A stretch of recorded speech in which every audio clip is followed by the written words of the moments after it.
नमस्कार दोस्तों, bloody tax के आज के इस हैरान कर देने वाले बहुत ही ज़्यादा खौफनाक एपिसोड में हम लोग आप लोगों के सामने लेकर आ गए हैं दो गहरे दोस्तों के साथ घटी हुई एक ऐसी अजीब व गरीब घटना की सच्ची कहानी जो आज से कुछ ही साल पहले महाराष्ट्र के नांदेड़ नाम की जगह में घटी। ये दोनों लड़के औरंगाबाद के रहने वाले थे, लेकिन इनकी ज़िंदगी में कुछ ऐसा घट गया जिसके बारे में इन लोगों ने कभी कल्पना भी नहीं किए थे।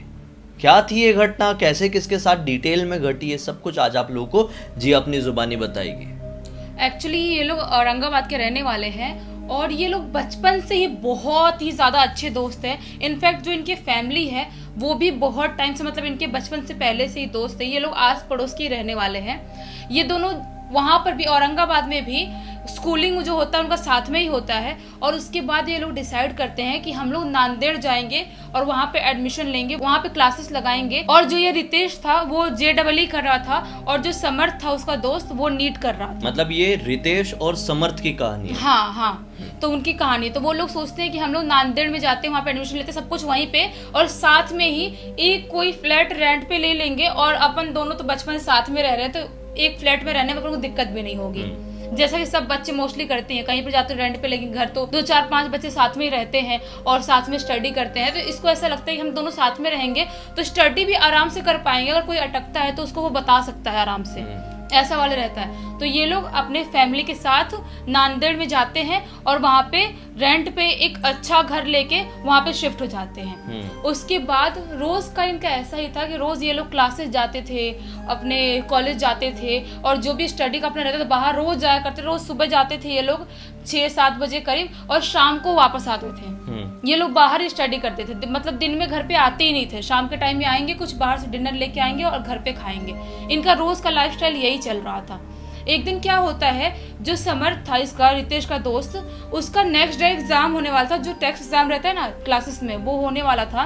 तो समर्थ बोलता है कि यार मुझे 6 बजे निकलना पड़ेगा सुबह सुबह, और वो ठंड का टाइम था। ठंड के टाइम में क्या होता है, कोहरा रहता है और 6 बजे सुबह सुबह भी अंधेरा, अच्छा खासा अंधेरा रहता है। ऐसा लगने लगता है कि रात ही हो रही है, अभी सुबह नहीं हो रही है, ऐसा मौसम रहता है। तो समर्थ बोलता है 6 बजे निकलना यार, थोड़ा सा मुझे जाने में डर लगेगा, अभी अंधेरा है। तो रितेश बोलता है हाँ यार डर तो लगेगा, क्योंकि डर लगने का एक रीजन था इनका। जहाँ पे लोग रहते थे ना और जो इनके घर आने वाला रास्ता था वहीं पे इनको शमशान घाट पड़ता था आने के लिए। तो ये लोग रात के टाइम में भी जब भी 7-8 बजे 9 बजे आते थे क्लासेस या कहीं से भी, तो ये लोग डरते थे, काफी डर जाते थे। इसलिए बहुत टाइम पे जब लेट होते थे तो साथ में ही आ जाया करते थे। तो रितेश बोलता है एक काम करता हूँ, मैं भी तेरे साथ सुबह सुबह ही निकल जाता हूँ। अपना जो भी स्टडी रहेगा मैं भी बाहर कर लूंगा और तेरा भी टेस्ट एग्जाम रहेगा, तू इतने दे देना, और उसके बाद शाम को अपन घर पे वापस आ जाएंगे।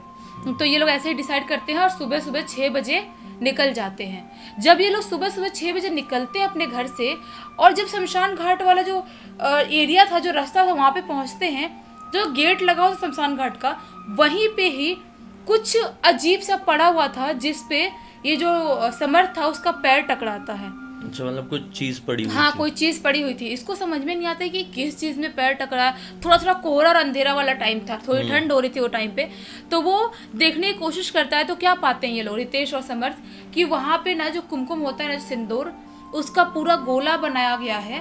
और गोला के अंदर जो ग्रीन रंग की चूड़ियां नहीं होती जो महाराष्ट्र में चलती है, वो ग्रीन चूड़ियां पूरी फैलाई गई है, तोड़ के भी थोड़ी फैलाई गई, थोड़ी ऐसे ही फैलाई गई है। और कुछ ना पोटली टाइप रखा गया है जो उसके पैर से टकराया था। तो वो पोटली उठाता है और पोटली खोल के देखता है कि इसमें क्या है। तो उसमें आधा कटा हुआ नींबू, उसमें कुमकुम लगा हुआ, उसमें हरी रंग की 8-10 चूड़ियां और कुछ अजीब सा काला टाइप उसमें दिख रहा था पोटली में। इसने ये पोटली को उठा के खोला क्यों? वही खोल के देखा है क्या है ये, टकराया उसका पैर। तो फिर रितेश बोलता है कि यार ऐसा क्या कर रहा है। तो बोला कि ठीक है मैं देख रहा था क्या पैर से टकराया है, लेकिन रितेश बोलता है अपन को नहीं लगाना चाहिए था हाथ। पैर लग गया वो बड़ी बात है, लेकिन हाथ नहीं लगाना चाहिए तेरे को। तो जो समर्थ था वो एकदम रिस्पेक्टफुली उसको वहीं पे जहाँ पे था वहाँ पे रख देता है। और ये अपने जो टेस्ट एग्जाम था जहाँ पे क्लासेस में, वहाँ के लिए निकल जाता है।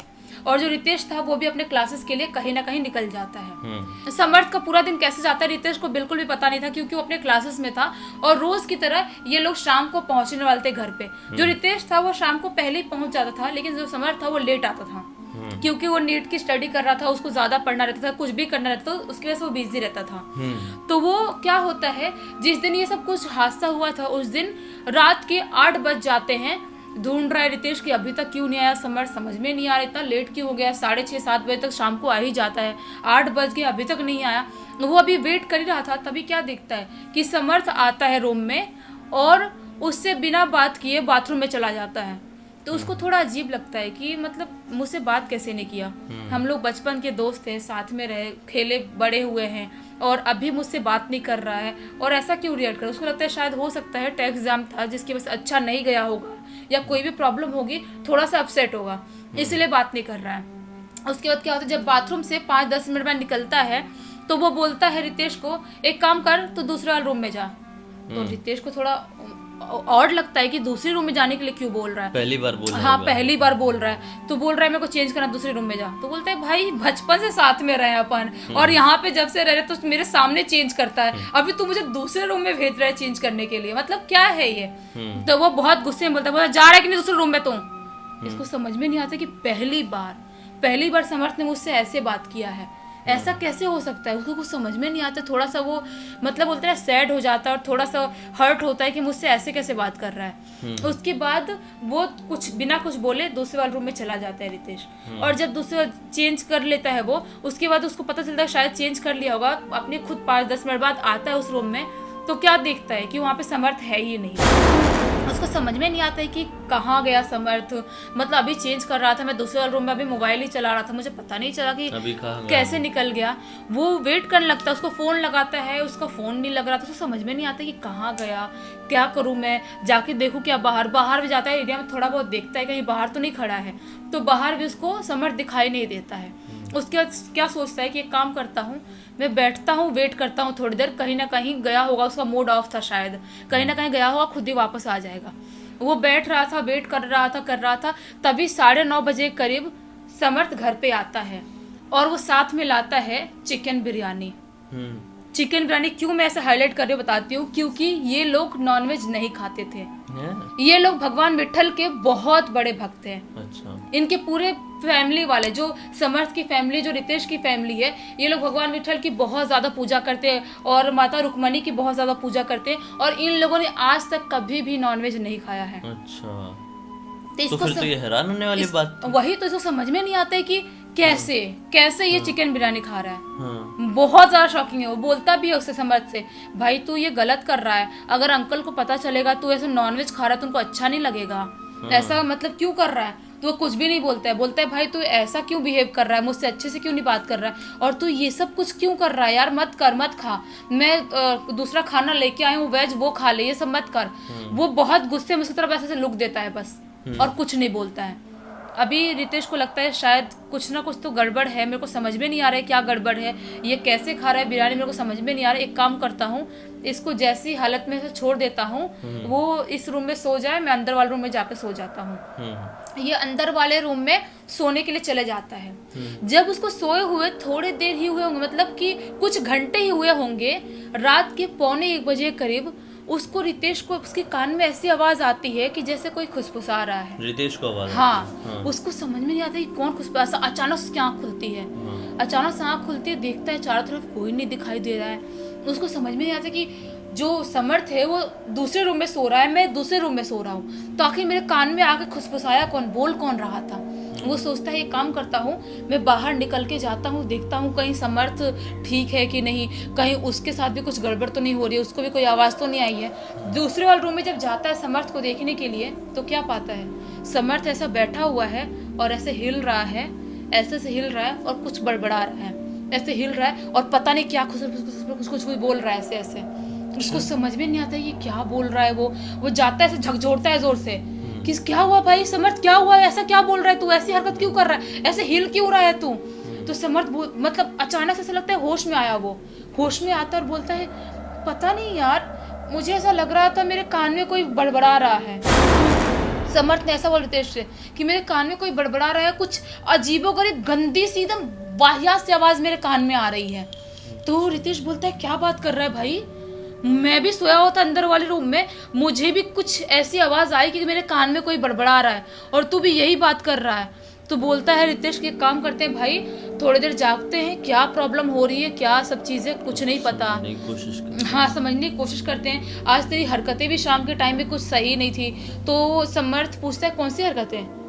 तो रितेश बोलता है वही तू जो बिरयानी खा रहा, जो मेरे से बदतमीजी से बात कर रहा है। समर्थ ने बोला मैंने कब बदतमीजी से बात किया, मैंने कब बिरयानी खाई, मैंने कब बिरयानी खाया। हाँ। उसको समझ में नहीं आता कि भूल कैसे गया ये। हाँ।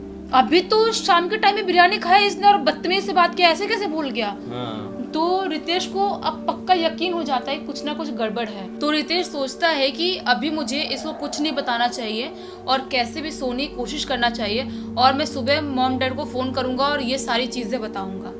तो क्या करता है, ये लोग सोचते हैं कि थोड़ा टाइम मोबाइल चलाते हैं और कैसे भी ये रात निकालते हैं। ये लोग सोचते हैं कि आज रात में हम लोग नहीं सोएंगे, कुछ भी हो जाए रात में नहीं सोएंगे। वो खुशफुसाने की आवाज़ आई है, कुछ ना कुछ गड़बड़ अपने साथ हो सकती है, क्योंकि ये लोग भूत प्रेत मानते थे। इनको लग रहा था कि कुछ ना कुछ प्रॉब्लम हमारे साथ हो सकती है, लेकिन इनको पता ही नहीं चलता है 3-3:30 बजे करीब कब इनको नींद लग जाती है। इनको बिल्कुल भी होश नहीं आता है और सुबह के 8:30-9 बजे करीब इनकी आँख खुलती है। इनकी आँख खुलती है तो सोचते हैं अरे इतना लेट हो गया, हम लोग क्लासेस नहीं जा पाए। हम लोग ये लोग सुबह सुबह क्लासेस जाते थे, हम लोग क्लासेस नहीं जा पाए, अभी क्या करें, अब आज अपन को घर पे ही रहना पड़ेगा। तो समर्थ बोलता है कि घर पे कैसे यार, मेरा कल टेस्ट एग्जाम था और आज भी मेरे क्लासेस में बहुत इंपॉर्टेंट पढ़ाने वाले हैं, मैं कैसे नहीं जाऊंगा। तो रितेश बोलता है कि क्या करे यार, समझ में नहीं आ रहा। तो समर्थ बोलते हैं काम करते हैं, चल लेते हैं अपन, लेट हुआ तो क्या हुआ है, 1-2 क्लासेस निकल गई होगी लेकिन बाकी तो अटेंड कर सकते हैं, अपन निकल लेते हैं। दोनों साथ में निकल जाते हैं, वहां से रेडी होके बोलते हैं रास्ते में कुछ ना कुछ नाश्ता कर लेंगे। रास्ते में इनको वही शमशान घाट दिखाई देता है। ये लोग कोशिश करते हैं देखने की, मतलब उस दिन कुछ पैर से टकराया था अंधेरे में, लेकिन आज तो कुछ नहीं पड़ा हुआ है। तो क्या पाते हैं, वहाँ पे कुछ भी नहीं पड़ा हुआ था, सिर्फ उस दिन ही पड़ा हुआ था। उसके बाद ये लोग क्लासेस जाते हैं और शाम के टाइम में डेली की तरह वापस घर आते हैं। लेकिन जब इस बार वापस आते हैं तो समर्थ के जो बिहेवियर था वो पूरी तरह से बदल चुका था, पूरी तरह से बदल चुका था। मतलब वो आता है और अजीब सा अपना पूरा जो बैग था उठा के फेंकता है, एकदम गुस्से में, एकदम गुस्से में फेंकता है और रितेश को बोलता है निकल जा इस घर से। रितेश बोलता है क्या बात कर रहा है भाई, अपन दोनों साथ में रहते हैं और इतने टाइम साथ में रह रहे हैं। तो समर्थ बोलता है निकल जा, अभी तू नहीं निकला तो इसको तो मारूंगा ही, तेरे को ही मार डालूंगा। इसको मतलब समर्थ को, खुद को पोजेस्ड हो चुका था। हाँ, कोई और बोल रहा था अंदर से, उसके अंदर से कोई और शैतानी शक्ति बोल रही थी, इसको तो मारूंगा, तू भी नहीं बचेगा, निकल रहा है कि नहीं तू घर से। तो रितेश बोलते हैं क्या हो गया भाई, शांत रहे शांत रहे। तो बोलता है कि मेरे को तू शांत करने वाला कोई नहीं होता है और तेरे अंदर औकात नहीं है मेरे को शांत करने की। तो बोलता है क्या प्रॉब्लम हो गई, मैं क्या करूं। वो बहुत अजीबोगरीब हरकत करने लगता है, जो सामान था घर का पूरा उठा उठा कर फेंकने लगता है, खुद को चमाटे माटे मारने लगता है, खुद के बाल उखाड़ने लगता है। जैसा कोई एक पॉजिटिव इंसान हरकतें करता है वैसा कर रहा है, पूरी हरकतें वैसी करने स्टार्ट कर देता है।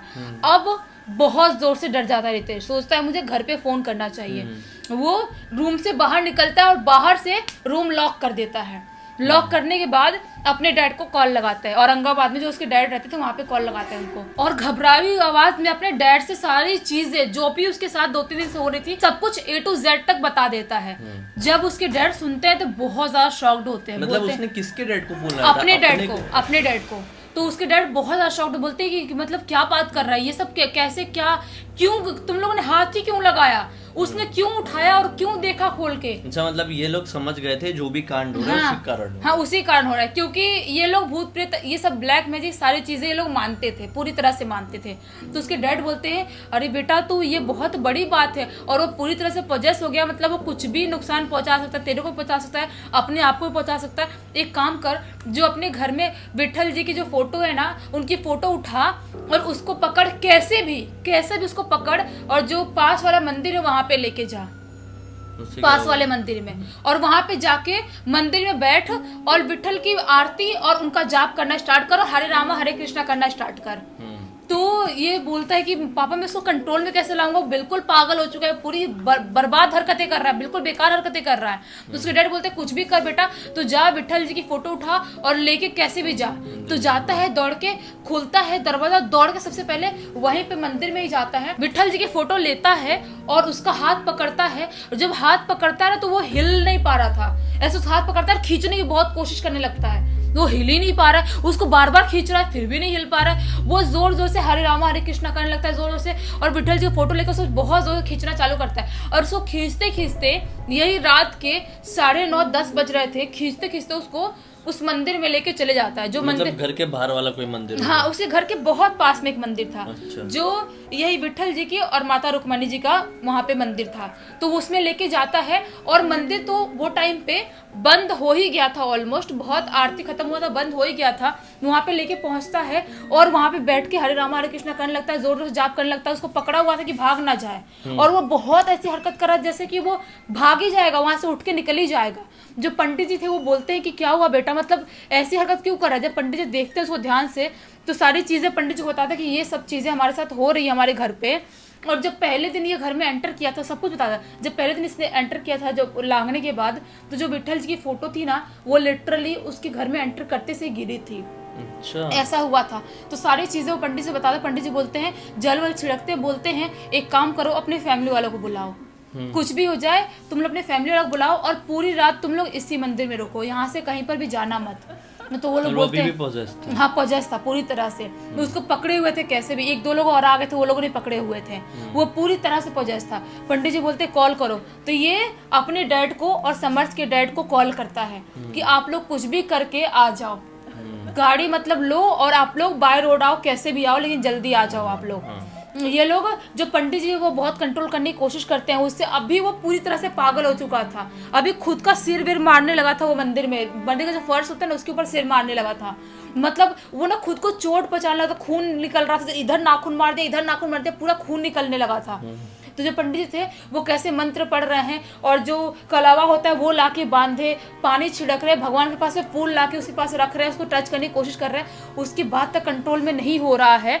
उसके बाद पूरी रात वो लोग वहीं पे बैठे रहते हैं, पूरी रात। पंडित जी जो 2-3 लोग थे वो, और समर्थ और रितेश को लेके सब लोग पूरी रात वहाँ बैठे रहते हैं। और सुबह सुबह के टाइम पे इसके घर वाले वहाँ पे पहुँचते हैं मंदिर में। मंदिर में जो पोजेस हुआ था, हाँ, उसके घर वाले और इसके रितेश के घर वाले, दोनों घर वाले मंदिर में पहुंचते हैं। और उसके बाद से पंडित जी बहुत बड़ा हवन पूजा पाठ करते हैं। उसके बाद जाके वो नॉर्मल होता है। जो उसके समर्थ के डैड थे वो बहुत शॉक्ड होते, बोलते हैं इसके गले में जो तुलसी का माला था वो कहाँ गया। ये जो दोनों थे रितेश और समर्थ, तुलसी का माला हमेशा अपने गले में पहना करते थे। तो रितेश बोलता है पता नहीं, मैंने कितने टाइम से इसे गले में देखा भी नहीं, और जिस दिन से लांघा है उसके बाद से जब से पोजेस हुआ मैंने इसके गले में वो माला देखा ही नहीं।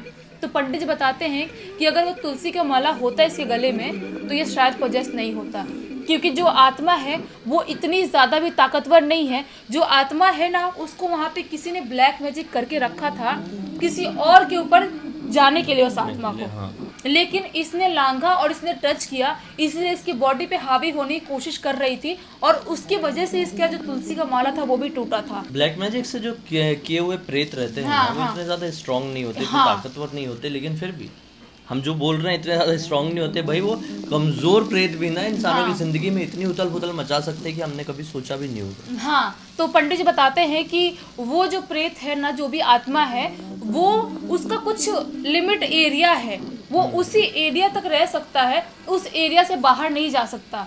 तो आप लोग जितनी जल्दी हो सके इन लोगों को लेके इस जगह से, इस एरिया से बहुत दूर चले जाओ। तो समर्थ के जो डैड थे और इसके रितेश के डैड, वो लोग उन लोगों का सामान उठाते हैं और मकान मालिक से बात करते हैं, और उस दिन ही इनको लेके कुछ टाइम के लिए औरंगाबाद चले जाते हैं। तो अब तक इसका पोजीशन पूरी तरह से ठीक हो गया? हाँ, ठीक हो गया था। हवन वन किए थे और पूजा पाठ किए तो नॉर्मल होने लगा था। उसके बाद हॉस्पिटल लेके जाते हैं, वहाँ पे औरंगाबाद में ट्रीटमेंट चालू करवाते हैं। बहुत कमजोर हो गया था, मतलब कुछ दिन में ही इतना कमजोर हो गया था। हो ही जाएगा, हाँ। तो उसके बाद से ये लोग वापस से नांदेड़ में इनको लाते हैं और दूसरी जगह पे इनका रूम दिलाते हैं, और जहाँ पे शमशान घाट या ऐसी कोई जगह ना हो, और उसके बाद ये लोग अपना स्टडी कंटिन्यू करते हैं। चलो अच्छा हुआ कि समय। एक सबसे बड़ी बात ये हुई, अच्छी बात, कि इन लोगों को पता था कि कहाँ से गलती की शुरुआत हुई, हाँ, क्या गड़बड़ी हुई है। ज्यादातर ऐसे केसेस में ना इंसानों को पता ही नहीं होता है कि हमसे कहाँ पे क्या भूल, क्या मिस्टेक हो गई और किस चीज की वजह से हमारी जिंदगी में ऐसा होने लगा है। और जब कभी भी लोगों को पता नहीं होता है, उनकी जिंदगी और बुरी तरह से बर्बाद होने लगती है, क्योंकि समझ में ही नहीं आता है कि जो शैतानी शक्ति आई वो किधर से आई है। वो होता है ना, एक बार जड़ पता चल जाए खराब पेड़ की और जड़ी उखाड़ दो, तो खराब पेड़ आजू बाजू के पेड़ पौधों को खराब करना बंद कर देता है। हाँ, तो यहाँ पे जड़पता थी, किस्मत अच्छी थी और भगवान विट्ठल का आशीर्वाद था इनके पूरे परिवार के साथ, इनके साथ, तो इनका अब सब कुछ ठीक रहा। हाँ। और उम्मीद करते हैं आगे भी होगा। वही तो, अगर भगवान के ऊपर ये लोग नहीं मानते, उस टाइम पे मंदिर में नहीं गए होते, भाग भाग के उनके डैड नहीं बताए होते, तो शायद हो सकता है कि समर्थ के साथ कुछ भी हो सकता था। सही बात, लेकिन अच्छा है, चलो कुछ भी नहीं हुआ। खैर, अब तक इस वीडियो को देख लिए हैं तो लाइक जरूर कर देना, चैनल को सब्सक्राइब करके बेल आइकन दबा के ऑल के ऑप्शन में क्लिक करना। इस तरह के हैरान कर देने वाले खौफनाक वीडियोस आप लोग के सामने डेली लेके आते रहते हैं। इनसा की लिंक इस वीडियो के डिस्क्रिप्शन बॉक्स में मिल जाएगी, क्लिक करके डायरेक्टली वहां पर पहुंच जाना। और इसी तरह की कोई भी कहानी या टॉपिक है तो लिख भेजना, हो सकता है हमारा अगला वीडियो आप लोग के हिसाब से ही बन रहा हो। चलिए कल फिर से मिलता हूँ, तब तक के लिए बहुत बहुत धन्यवाद। आप लोगों का दिन शुभ हो।